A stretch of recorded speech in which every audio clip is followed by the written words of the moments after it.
দর্শক আসসালামু আলাইকুম। গুরুত্বপূর্ণ একটা আলোচনা। থাম্বনেল দেখে নিশ্চয়ই বুঝতে পেরেছেন যে আসলে কোন ব্যাপার নিয়ে কথা বলতে চাচ্ছি। আপনারা জানেন যে জামাতে ইসলাম বাংলাদেশের রাজনীতিতে অন্যতম একটি সৎ দল।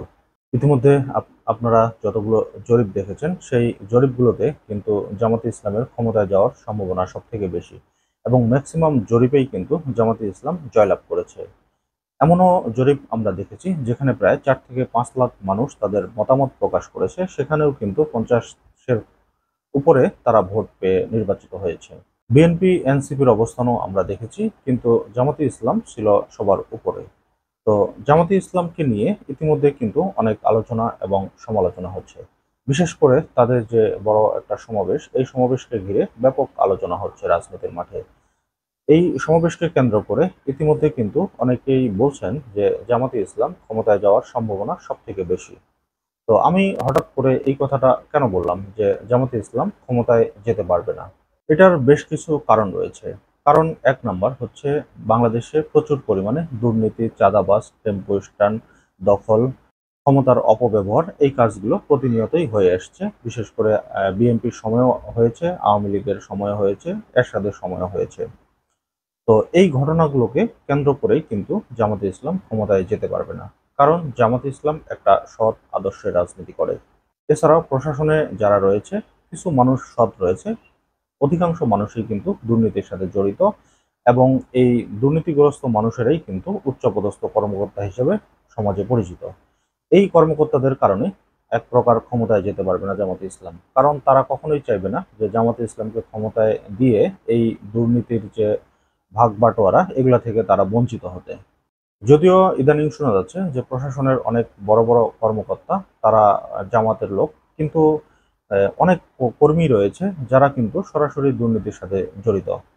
এবং এই সমস্ত দুর্নীতিগ্রস্ত লোকদের কারণেই কিন্তু ক্ষমতায় যেতে পারবে না জামাতে ইসলাম। কারণ নির্বাচনে প্রশাসনিক কর্মকর্তাদের গুরুত্বপূর্ণ একটা ভূমিকা থাকে, এটা আপনারা সকলেই জানেন। তো অন্যতম আরেকটা কারণ হচ্ছে ভোট বাণিজ্য। বাংলাদেশে কিন্তু আপনারা খুব ভালো করেই জানেন যে টাকা দিয়ে ভোট কেনা-বেচা হয়। বাংলাদেশের একটা প্রধান সমস্যা হচ্ছে যে একজন মানুষ তার ভোটটা ৳৫০ থেকে শুরু করে ৳৫০০ বা ৳১,০০০ মধ্যে সেটা বিক্রি করে দেয়। তারপরে সে গল্প বলে যে, "আমি অমুক নেতাকে ভোট দিলাম, সে নেতা তো কোনো কাজ করছে না।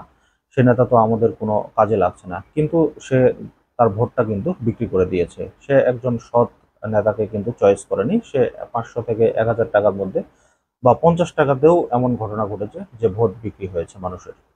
তো যারা তাদের মূল্যবান ভোটটি টাকার বিনিময়ে বিক্রি করছেন, তারা যদি আশা করেন যে আমরা ভালো কাউকে পাবো বা ভালো কারো মাধ্যমে আমাদের ভালো কোনো কাজ হবে, এটা আসলে আপনাদের নির্বুদ্ধিতার পরিচয় ছাড়া কিছুই না।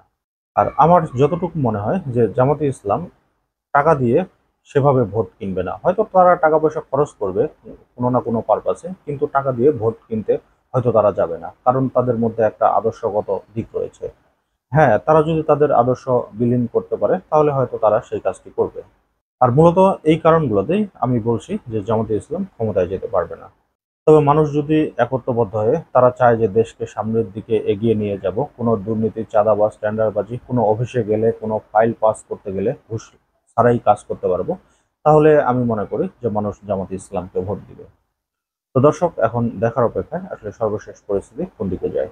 তো আজকের মতো এই পর্যন্তই। আল্লাহ হাফেজ।